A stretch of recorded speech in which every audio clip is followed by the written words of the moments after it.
नमस्कार दोस्तों, target with PS Parihar channel में आपका स्वागत है।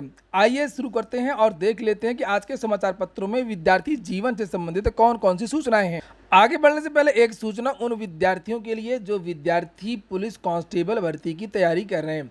वे सभी अभ्यर्थी सरस्वती प्रकाशन प्राइवेट लिमिटेड की इस जबरदस्त बुक को ले सकते हैं। यहाँ पर आप लोग देख सकते हैं, इस पुस्तक को 4400 से ज़्यादा प्रश्नोत्तर हैं, 11 मॉडल पेपर यहाँ पर आप लोग देख सकते हैं, 18 पिछले साल के सॉल्व पेपर भी हैं और यहाँ पर ससंदर्भ हल प्रमाण पत्र दिया हुआ है।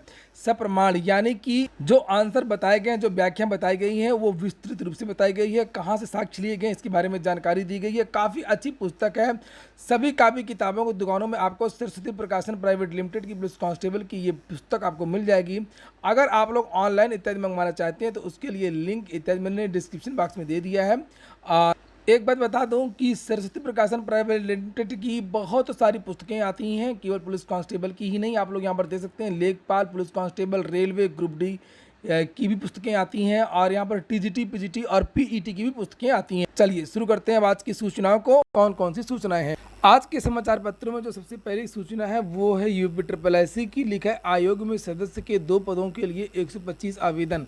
उत्तर प्रदेश अधीन सेवा चयन आयोग में सदस्य के 2 पदों के लिए 125 आवेदन मिल चुके हैं और नियुक्ति विभाग ने आवेदनों की जांच शुरू की है। सदस्यों के लिए पात्र आवेदकों की सूची मुख्य सचिव की अध्यक्षता में गठित चयन समिति के समक्ष रखी जाएगी।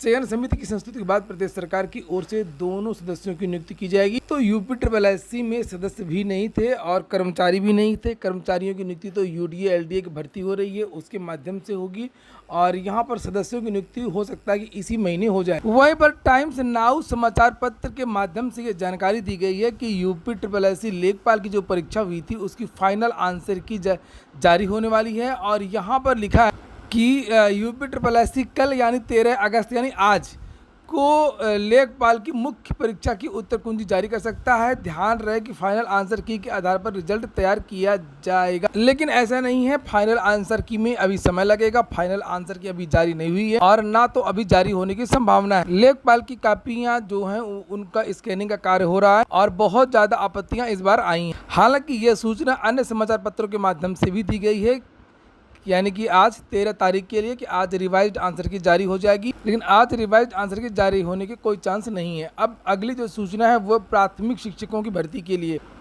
कल विद्यार्थियों ने प्रदर्शन किया था चंद्रशेखर आज़ाद पार्क में और यहाँ पर आप लोग देख सकते हैं, ये ज्ञापन भी दिया था शिक्षक भर्ती के लिए। इन विद्यार्थियों की योजना थी कि यहाँ से लेकर के लखनऊ तक एक रैली निकाली जाए, एक तिरंगा यात्रा निकाली जाए।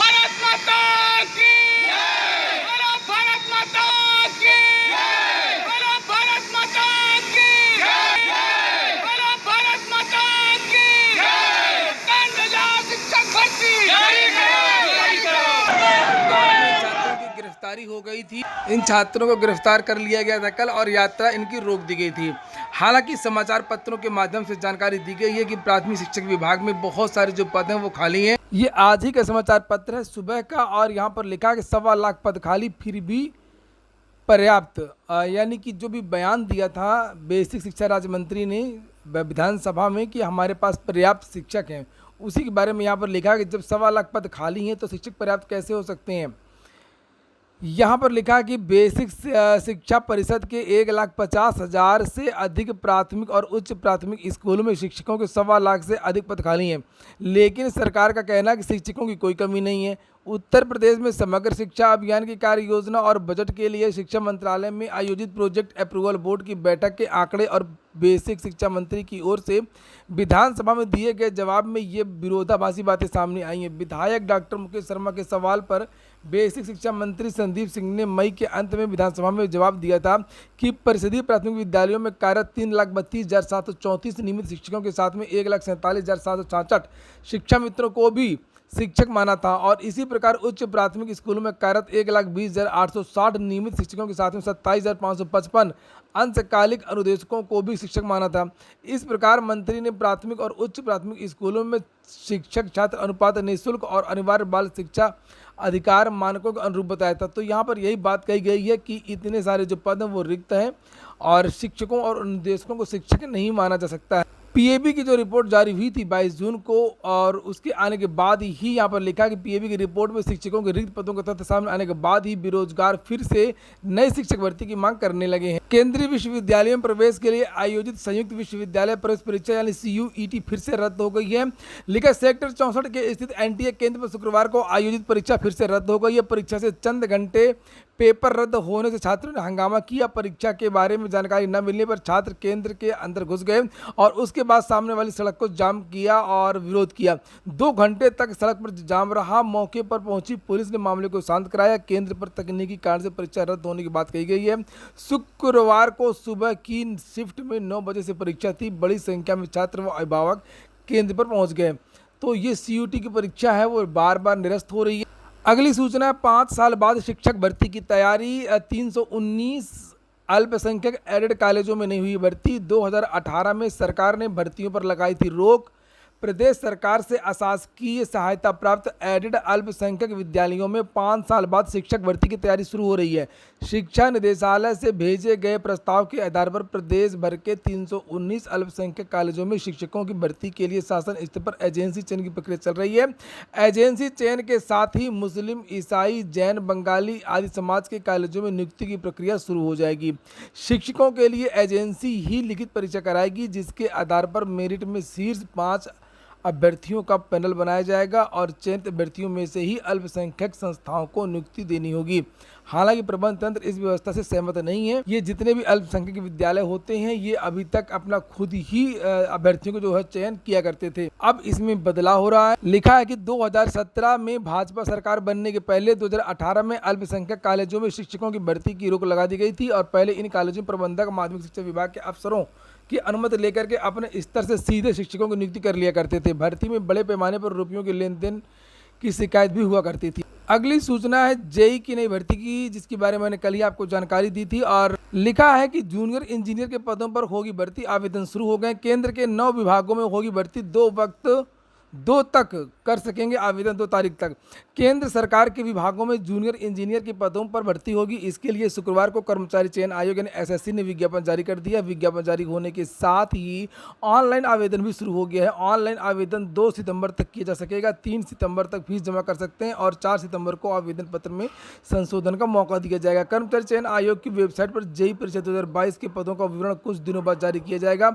जेई के लिए सिविल, मैकेनिकल और इलेक्ट्रिकल इंजीनियरिंग में डिग्री व BRO केंद्रीय लोक निर्माण विभाग, central water and power research station, central water commission, बहुत सारे विभाग हैं जिनके नाम यहाँ पर लिखे हुए। इन विभागों में नियुक्ति होगी और इसकी जो अधिकतम उम्र है वो 30 वर्ष निर्धारित की गई है, जबकि CPWD और CWC के लिए अधिकतर उम्र सीमा 32 वर्ष रखी गई है।